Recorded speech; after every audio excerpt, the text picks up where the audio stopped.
the Clone Wars, or like World War III in a sense. Because the people and the clones will become more aware, and they will get tired of it, and they will not want their children taken away, or the clones start becoming conscious and moral of what's going on, and they don't like that, and they don't want to be killed or something, or be part of this army. You never know what various paths might open up if this continues. We just have to be prepared for all contingencies. Because cloning requires no personal involvement by the person whose genetic material is used, cloning could easily be used to reproduce living or deceased persons with or without their consent. The first thing that comes to mind is any DNA collecting agencies, whether it is for checking your DNA, your where you're come from, your history, or checking for any genetic abnormalities, including just simple doctor samples and specimens. Like if you were to go to the doctor, they collect some blood or a stool sample, and then they can do whatever with it, because it's not part of your person anymore. You gave consent to give it to the doctor to have get tested. It's kind of like the Helena cells from around the World War time, where this lady, she had cervical cancer, and they scraped some of her cervix and have kept the cells alive since. And this clearly would be one of the very first attempts at cloning, other than plants, of course, which would have naturally cloned themselves way beforehand.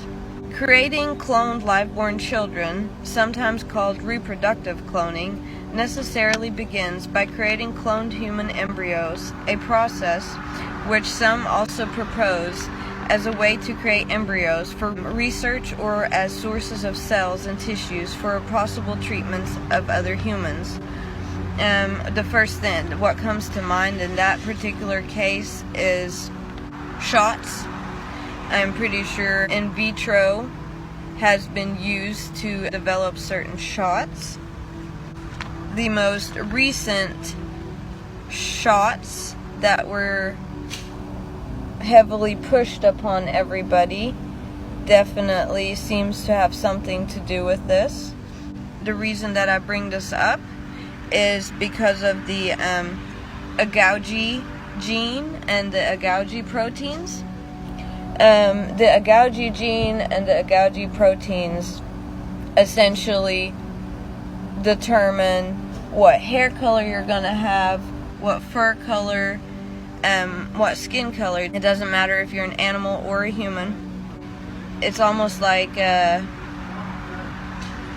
control center, in a sense, that can be tweaked within your DNA, and it is responsible. It works right along with the MC1R gene, which was one of the pathways that was mentioned during the shot time that occurred a couple years ago, where it could potentially alter your DNA by getting this shot and cure you from diseases, because it helps also produce hormones, and these hormones then help regulate various processes like hunger, your sexual drive, your moods. There's also another protein that works right along hand in hand with. There's 3 altogether. This includes the agouti signaling protein, which is a antagonist that's competitive with alpha melanocyte stimulating hormone. And this hormone then binds with melanocortin 1 receptor, which is the MC1R proteins. Because it has the ability to affect not only hormones, but this alpha myelocyte stimulating hormone and the Agouti signaling protein. Together also have the ability to change the homeostasis inside of your body, or the energy levels that one may or may not have. This hormone also has the ability to affect cortisol levels within the body, which affects the heart. And if that for some reason has been altered, then it may or may not cause things such as strokes or heart attacks.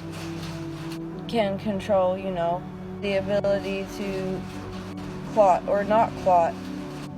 The Agouti signaling protein structure contains a glycoprotein, an N-terminal, and also a C-terminal, which were also mentioned heavily a couple of years ago.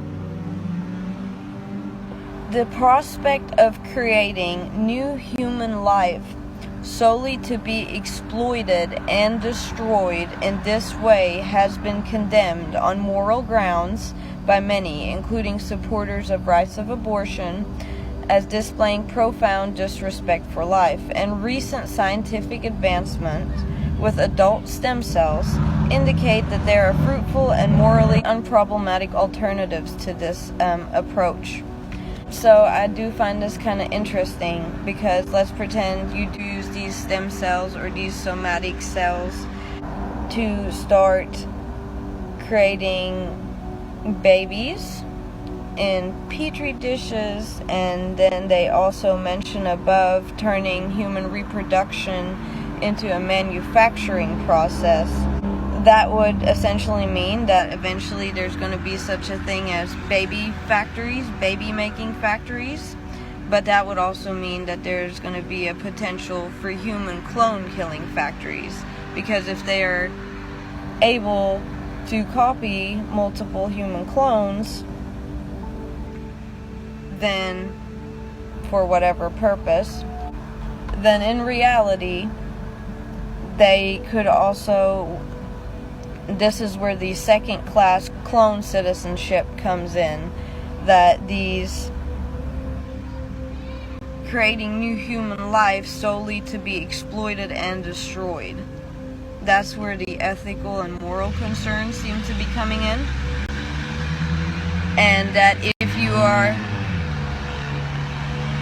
you are creating a bunch of babies in a lab made out of collected DNA or sperm or eggs, or even collected DNA without your knowledge, like at a doctor's office, who knows, there's many various ways. Because what if you do have, these sperm or egg banks, or they're collecting DNA from a doctor or various other ways, and then they choose to grow them in a petri dish, but they don't put it in a woman's womb, and instead choose to grow it in a lab for like their clone army, and they make multiple copies. And if it's for like a clone army or for other medical purposes, then they could be exploited and destroyed or executed for some type of reason, which is why they would be considered second-class citizens. But you would also have to be able to identify the original from the clone by making some type of mark. But this is also highly concerning, because that's when the second-class citizenship of the clone comes into play. Because if you have this Agouti protein or DNA sequence that you can alter, you could technically, let's just say this is a political scenario, and I create a political clone of someone, or a celebrity, or it could even be a random person, and I have to be able to identify them, because